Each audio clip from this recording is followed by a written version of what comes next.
الحمد لله رب العالمين والصلاة والسلام على رسول الله وعلى آله وصحبه أجمعين. هذا فوتو كدرس من دو أنه الواضح عند إنجاز يكون منادى ندوغل. هذا ندوغل دو هذا درس من هند وانا درس متو دو في وانا ساتو دو في سابو هذا يمويل في كونو إنته ندوغل. كوانا سمين دو يا محمد يا أنكونو حرف النداء. kala hal fere nde gollirta fi noddugol goddo ko nden no inete annida jonnon en wola do joni hede mari noddirgol hunde battinde noddirgol hunde hawrunde ka woni don e noddugo hunde woddunde aray ko dido e jogide hede mari lil qaribi noddugol ko batti hiden mari kanyum kadi lil ba'idi hede mari kanyum kadi lil mutawassiti li al mutawassit aray ko dido jogide harfu annida kono ko ya umburete gollirede sabu kanko o ida wawi mo noddirde ko batti wo ko hawri wo ko woddi wo ya on kanyum de tawde kanko himo sella di tati kala fa summiya ummul bab ko kanko woni nene galdo damal ko wadi kal qur'ana ko ya on tunno dirato ya ayyuhan nasu ya ayyuhalladhina amanu ya ayyuhalladhina kafaru ko ya on tun arito sabu ko kanko woni ummul bab li annahu salihatun lil qaribi wal mutawassit wal ba'id hino sella ya noddir ya on ben don tato kala kono inne goddi gono ton di sellata goddo ko kanyum kadi hino ton kombo noddirta ko sida fala ko sa yurmama goddo ha noddira simini do joni wa umara wa on do konnu wa on ko noddugol kono ko noddu ko en noddon tigi hara kadi da yurma on tigi don naya pasa sabiti mini ya umar do mi noddete woni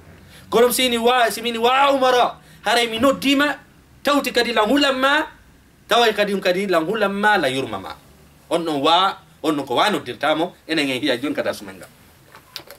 donc heda mari ko hande ko no jangete dartumen ko al munada ko no woni dum non ko nodda kon simini ya umar kombo nodda ko umar ko no woni munada amma ya on ide ya on odo simini do joni ya umar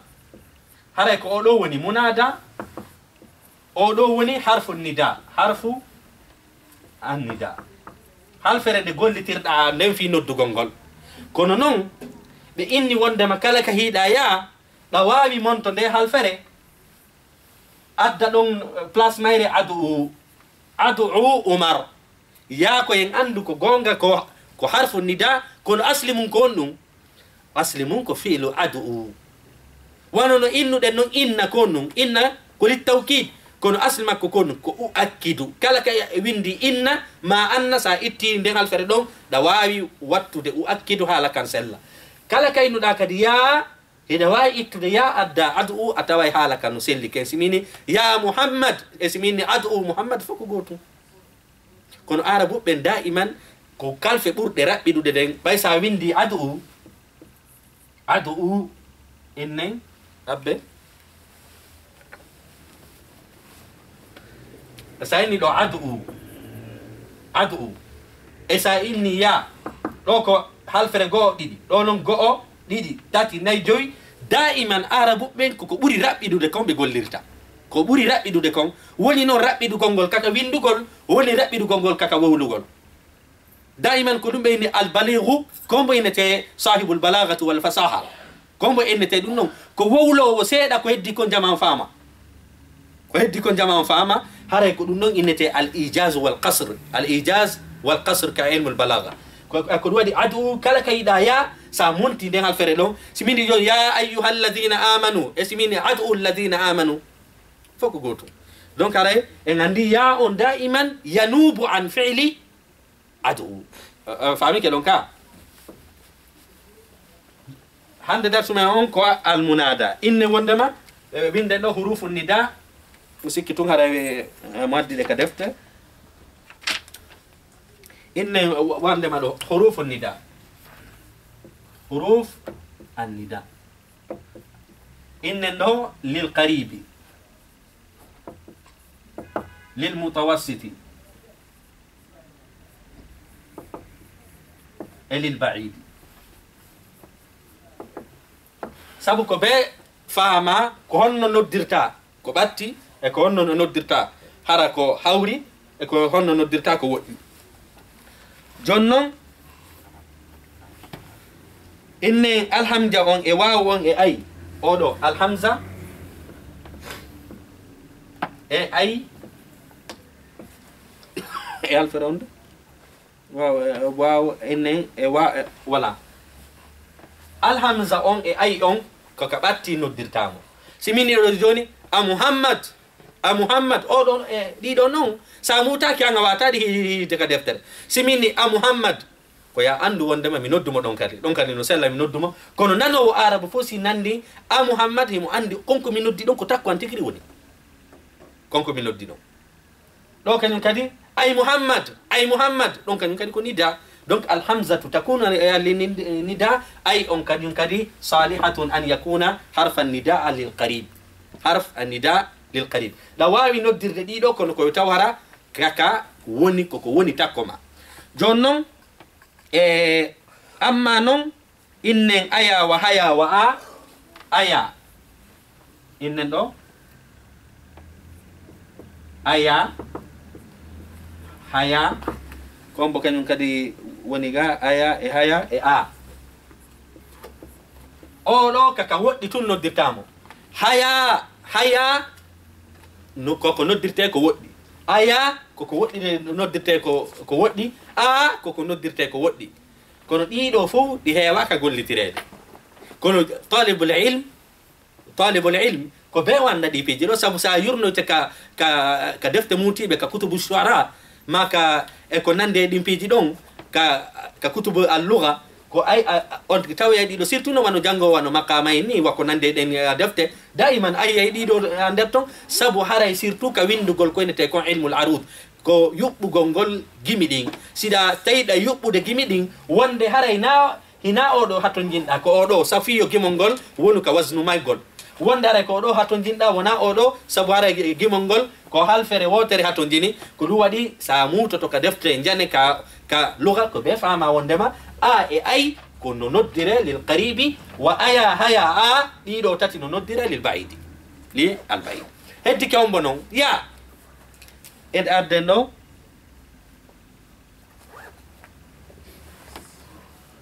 voilà inne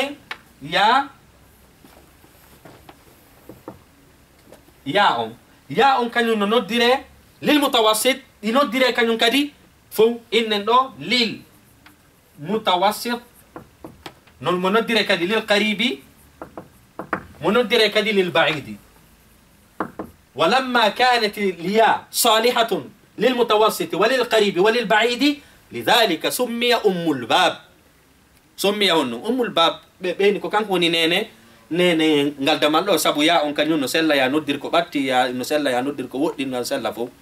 jake gandi ɗo na mari joni noon heddi goto on no noddi kadi oɗo ko lin nudba hunde nde yurmaɗa mapaniɗa inna simin ɗiɗo joni islam fala noddude inne wano muhammadu hara lam falamo noddude la yurmamo ina min ya muhammad siko ya muhammad tum mi noddumo tum kono sini wa muhammad haray nano arab fu andi mi noddimo e mi dewti ɗon kadi yurmede hoore makko wa karba nulaɗo ñande feƴƴinayno seydina oumar ñande ɓe feƴƴinayno ɓay woni seydina aboubacry afwan ñande ɓe feƴƴinayno seyda aicha kayno wullude atakko maɓɓe ɗon a kon ɓeni wa karba bimana kurba ko ɗum kurba ko musiba ɓeyni yoyo musiba joni noon inna wondema sa windi o waɗo haray kadi no hiɗa ka sakkitoruya waɗu ha mawɗo howamo mi anda sen faami heyno ɗo innen ɗo ko kurbani lam fala noddude nde halfere ɗo inna probléme masibo ko onno mi nadata ɗo ko on tuma mi ɓeydoya ɗo alif wa karba ɓe inni noon kala ka naduɗa no yiɗa ya waɗu ɗo kadi ha mawɗo lissakti wa karba oɗo ha ko arani ko lissakti sabu ha mawɗon ko num ha mawɗon kañum no jogui doole ko andingol ma haala kanko yo yaadu kadi haala kanko yo yaadu e nokkure ka wonɗa e haalde ɗon sabu si tawi no wakar ba on andi ba on kañum koye a wowlu tun o jogaki doole ha mawɗon kañum no mari doole ko fi masibo wonɗa e haalde wowla kadi halfere joguinde doole ko ɗum waɗi haala arabu kan hay halfere nden sa yurnitiki a tawi hino yaadi e mana o ndaare dargal ngal fop a heɓata inde dargal tawata hara halfere huruful halqi tawaka e nder maggal qiyama qi qari'a haqa tamma fop no mari huruf halfe tedduɗe sabu yawmal qiyama ko hunde hulɓininde kalfe ɗen kañum kadi ari ko kalfe mettuɗe wowlude hulɓininde ko ɗum waɗi ɓeyni koye a ɓeyduɗo haw saktina wa karba siko mouhammad wa mouhammada si tawi woni ko ahmadou wa ahmada donc hare ɗum ɗo ɗumno ko ɗum woni lin nutba hare ko ɗiɗo a noddirte ka haala arabu goo ɗiɗi tati nayyi jowi jeego jeɗɗi jeetati koɗi jeetati ɗiɗiji ɗin ko lil qaribi oɗo hare ko lil baidi ya on ko lil mutawassiti wa lil qaribi wal baidi wa on ko li an nutba hare ko ɗiɗo innete hurufu annida huruf annida kalfe ɗe gollitirta ɗen fi noddugol hara noon ɗe ɗe winduɗen ɗo joma deftere nden e jantaki ɗe fof ko ɗum waɗi windanɗen ɗo ikmalan lil faida fi yen timmin faida on ko darsu men ɗo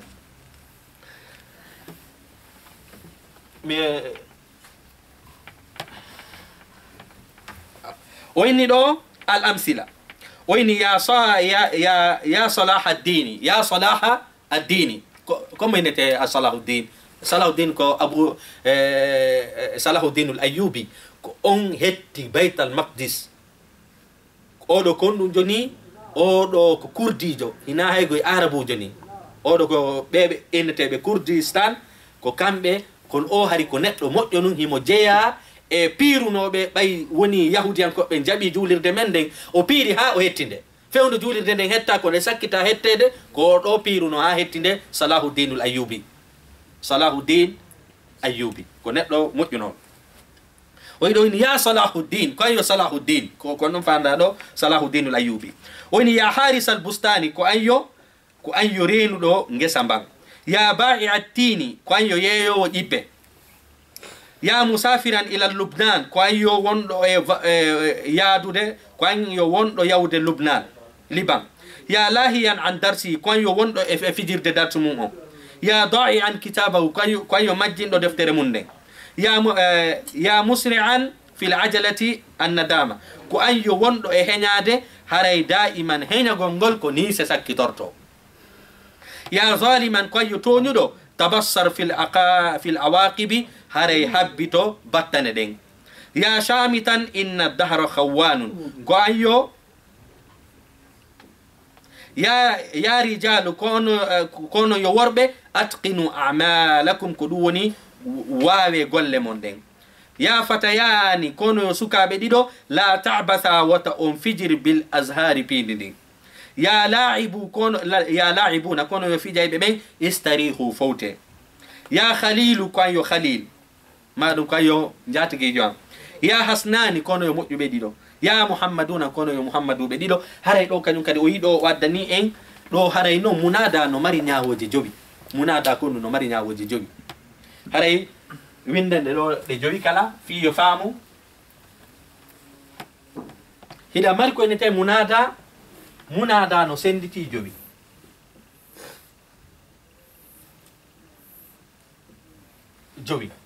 ɗa mari munada joni jangen ka deftere fof on tuma explique o inni al munada ko woni munada ismun ko inde yuzkaru nde no jante ba'da ya ɓaawo ya aw ihda akhawatiha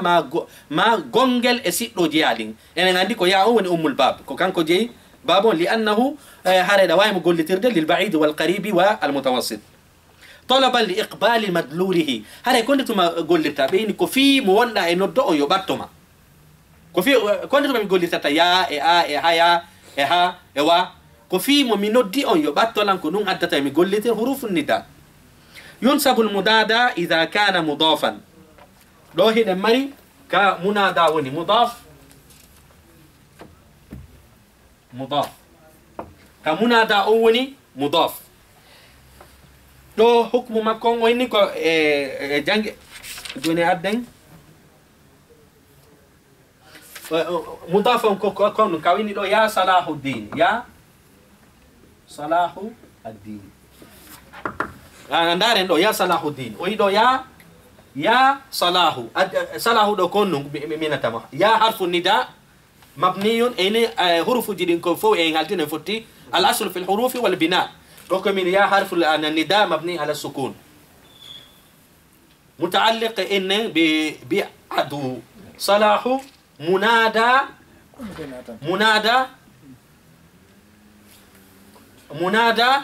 مرفوع وهو مضاف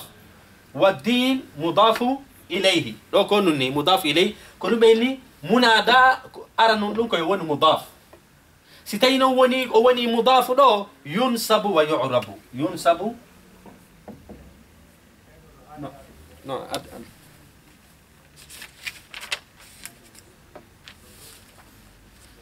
adden feni by tableau honor rapidi tumano de adden do winden do go yunsabu al munada idha kana mudafan إذا كان مضافا أو شبيها بالمضاف أو شبيها بالمضاف فنيا وري على نرندني كهندتما منادى وديرتي نصب هندتما أو وديرتي إعراب كستي ونيكو مضافا إن دو يا صلاح الدين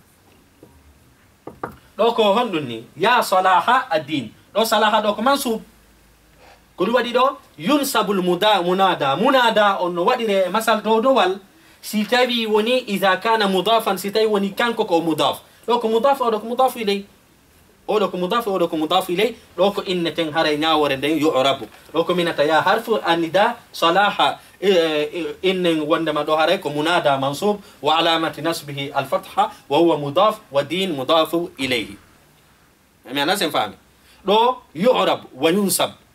دو نونكم مثلا نقولني إذا كان مضافا دو كو مضاف أو شبيها بالمضاف أو شبيها بالمضاف.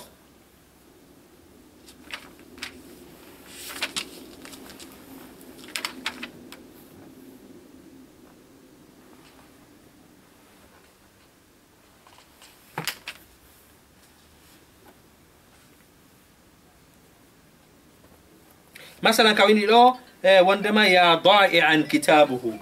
يا ضائعا كتابه ويدو يا ضائعا كتابه لو ليس مضافا لو شبيها بالمضاف وليس مضافا كفيون بينني مشابها بالمضاف سبو كبينني مشابه بالمضاف سبو او ضائعا لو كونو اسم الفاعل او لو اسم الفاعل كتابه دو كونو كتابه كفاعل لي اسم الفاعل دو كمينو يا حرف النضاء ضائعا منادى منصوب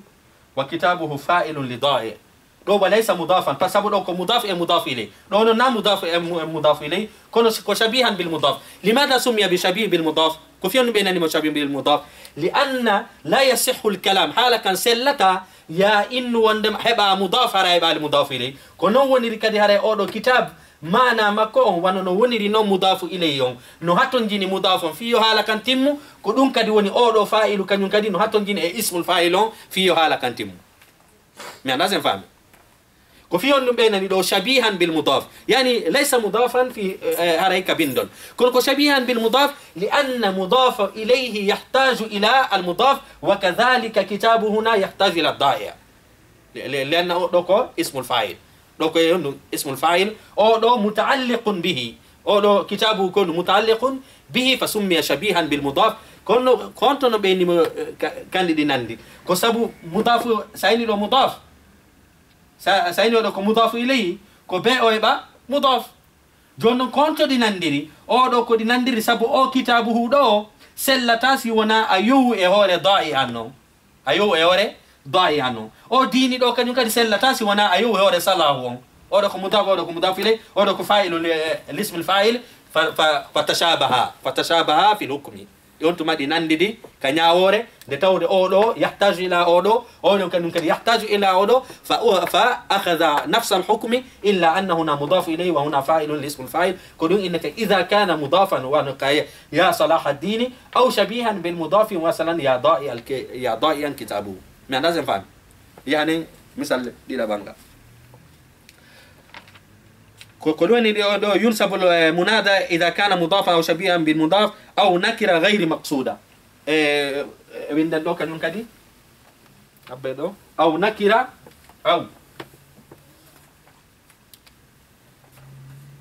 أو نكرة غير المقصودة. كل وني نكرة غير المقصود. كون نكرة كوي منود غطو koy mi noddu kono hara mi faana mi toɗɗaki hay goto mi noddi kono ko mi noddi mi wolugol fi mum ko mi toɗɗaki goɗɗo da mari iza kana mudafan ɗo ko go'o aw shabihan bil mudafi woni ɗiɗi aw nakira gayri al maqsuda jon noon ɗo ko ɗo woni go'o iza kana mudafan adden misal makko ngal ɗo ya salaha ddini ɗo ko misal makko ngal ni أو شبيها بالمضاف يا ضائعا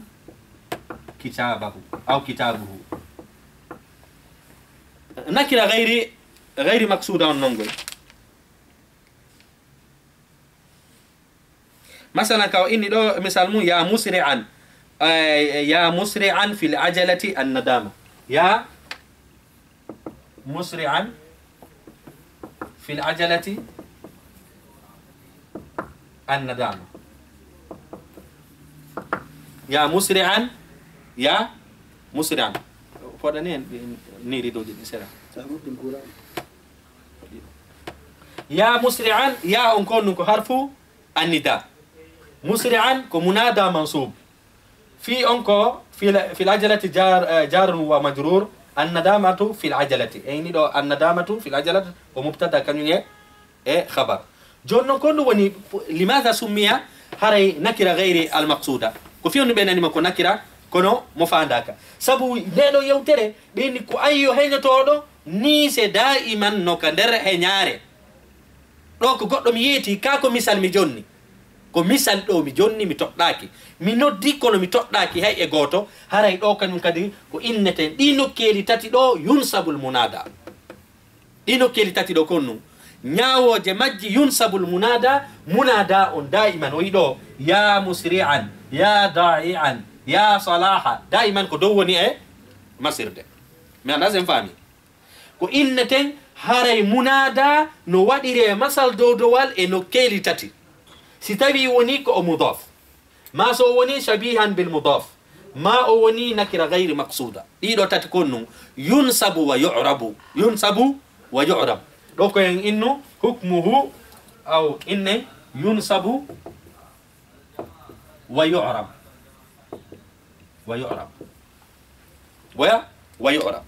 ko hande tuma non inne ya salih ad-din ya qarfu nida ya salah ad-din salaha inne munada mansub wa huwa mudaf do mudaf ilayh do inne ya da'ian sikde muaddi ya da'ian kitabahu اوكي يا انه حرف النداء ضائعا منادى منصوب كتاب فاعل لضائع سبب ان جانغينا دو اسم الفاعل يعمل عمل الفعل او دو كتاب دو هين ويوسا اني حري يا من يضيع كا يضيع اون غولاينو دون سبب ان كو فعل مضارع كو دون كان اسم الفاعل غولتا كلا كا غوليردا فعل المضارع اندو سادي اسم الفاعل غول فعل المضارع اون كو دون ان تدو كتابو كو فاعل سبب سيكا ادي دو فعل المضارع او دو كو فاعل ماكو وداينو هانده كده اسم الفاعل يعمل عمل الفعل كو دو الكتاب دو كان فاعل لضائع وهو مضاف والهاء مضاف اليه دو شبيها بالمضاف لماذا بيني مشابها بالمضاف سبب هراي اسم الفاعل ده الفردو ko betun de haton jine yawodo wana no woni no mudaf ilayhi on kanyum gadi no haton jine mudaf ko dum enani mushabihan bil mudaf ɗo non ko nakira gayri maqsuda o yiɗo o waɗi nakira o noddi kono o fandaki nde yewtere ɗo o toɗɗaki nde hay e goto ɓeyni nde wondema ko nakira hara inde nde waɗa ana nakira gayri maqsuda ara nde yewtere kadi toɗɗaki hay goto fandaka hay e goto ko misal ya musri'an fil ajalati nadama ya musri'an ko ɗum ɗo woni haray munada mansub fil ni annadamatu o ɗo woni al mubtada في حرف الجر العجلة اسم مجرور والجار والمجرور متعلقان بخبر محذوف تقديره كائن الندامة كائن أو مستقر في العجلة معنى دو سنفامي دوكو نكرة غير المقصود دي دو تاتي نياو جماجي كونو ودي ريدي إعراب ودا دي كدي النصب ويدو يا صالحا يا ضائعا يا مسرعا دائما كدو دي مسيري فهمي كدي دو تاتي كا جونو وإني دو ينسب المنادى إذا كان مضافا أو شبيها بالمضاف يعني مضافا كودو شبيها بالمضاف كودو كان ينكد وإني دو أو نكرة غير مقصودة دي دو إنن أو مجانبو دن أو دو هندك دي كونو ودير تام هو الإعراب إعراب دي دو تاتي كو ودير تادي كو إعراب دي جي هدي تي نونكو بنا واتادي إن جانجينو نونكو نوني بنا بنا إن يوتينو بنا كو وايلو تاكو إعراب نونكا نونكو كو وايلو تو دو كو إن تاكو إعراب ودير تادي دو تاتي دمري الحاليجي دي نونكو بنا ودي ودير تي إذا كان المنادى نوناتوري دي يوتري جيلو ene fami haray nyaawore munada ko di jelu ko di jowi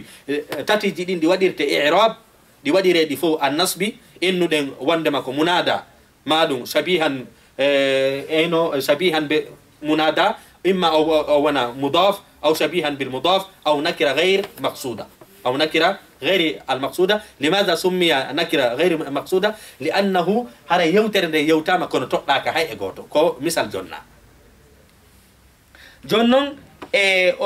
وإني دو وندما ويبنى على ما يرفع به إذا كان نكرة مقصودا جنون كو نياوري إن دو كو غو دو دي دو تاتي نياوري نا يبرندن كو نونو يبنى دو ان ناتي عندك دي بنا ان ناتال هيروب وإني دو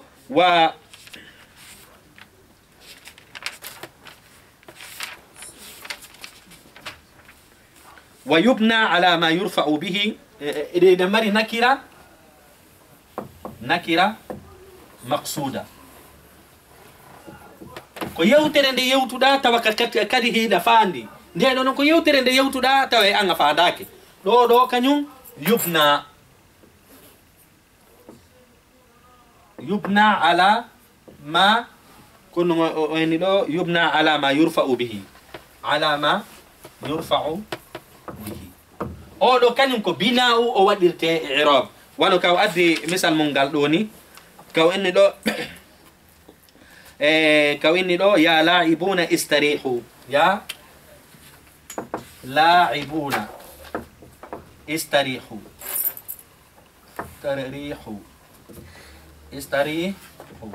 ko ono yo wonuɓe e fijude fowte ko ono yo wonuɓe e fijude fowte hoɓɓinane no kuram ko ono yo wonuɓe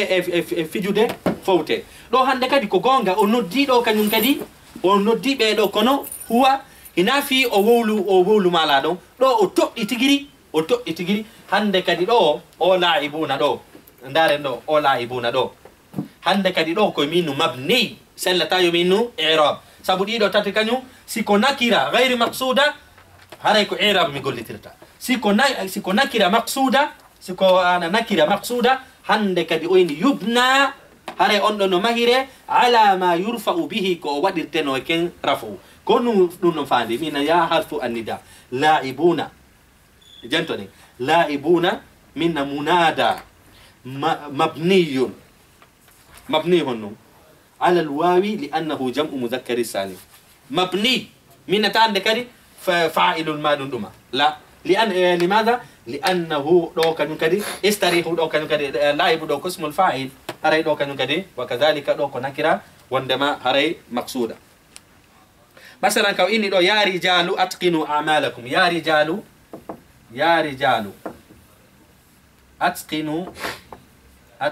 أتقنوا أعمالكم kono yo worɓe o yiɗo kañum kadi e rijalu ɗo ko ɗum mi waɗirtamo irab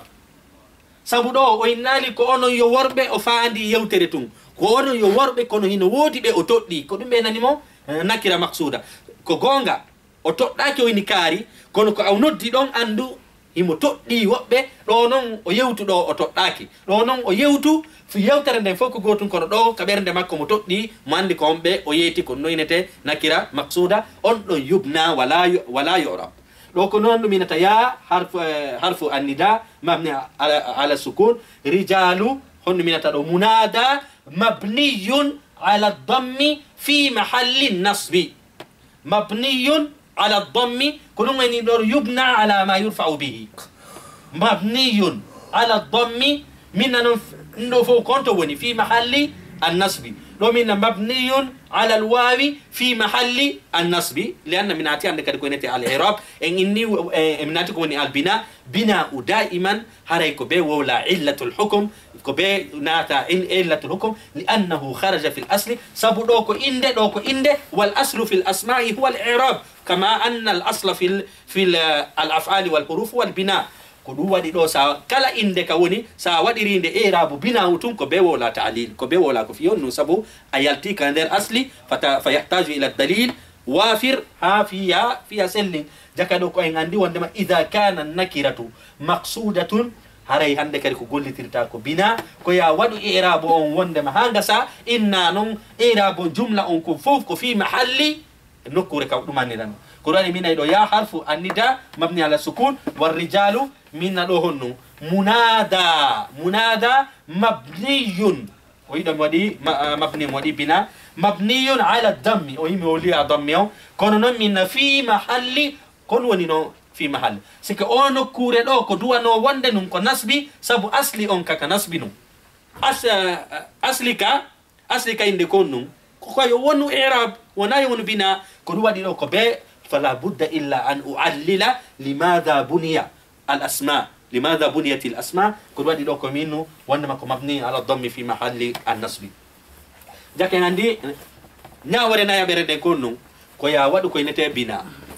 ولا يبنى على ما يرفع به كويا ودو إعراب هانغا سينا مبني على الضم أنتم مانون هندك دينا في محل النصب هاري كنون كدي نهدني انغوتو كلهم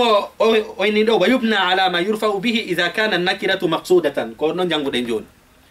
أو علما مفردا كونون وني جوابون أو ويندو أو علما مفردا ستايبي وني حركو علم كيني علم كونون كوكالا ابن مالك أكونين العلم اسم يعين مطلقا اسم يعين مطلقا كو اند تودande wan simini ko muhammad alfa minete nden don ko alam yore sey inni do belgique dun non ko alam e do sabu annallam fu kaynuda belgique wo goddo mijota ko amerique ko wadi hadde kadi belgique ko no belgique ko alam simini do joni inde lagine non ko alam simi inni do joni luma kilimanjaro non kadi ko alam kapelle Mont Blanc non kadi ko alam hande kadi kala ko tawata sa wuli dum tigiri no an toddi hunde ara ko no woni alam hande kadi non si tawi no woni munada on inde noddande den hara ko inde toddi inde hara kadi ko nde wotere ko do non na wotere fanda wotere ma dum didi hara ko inna do mufradan koko wona nakira maqsuda wona kan kadi mudaf wona shabihan bil mudaf هذا ناتورا إديدو ليس المقصود هنا مفرد ما يقابل الجمع لا هنا مفرد فاندادو يعني إذا كان هذا أونا تركيبا هذا هي مهاتون جيني هالفرقو سين أنداري دو ويدو يا رجال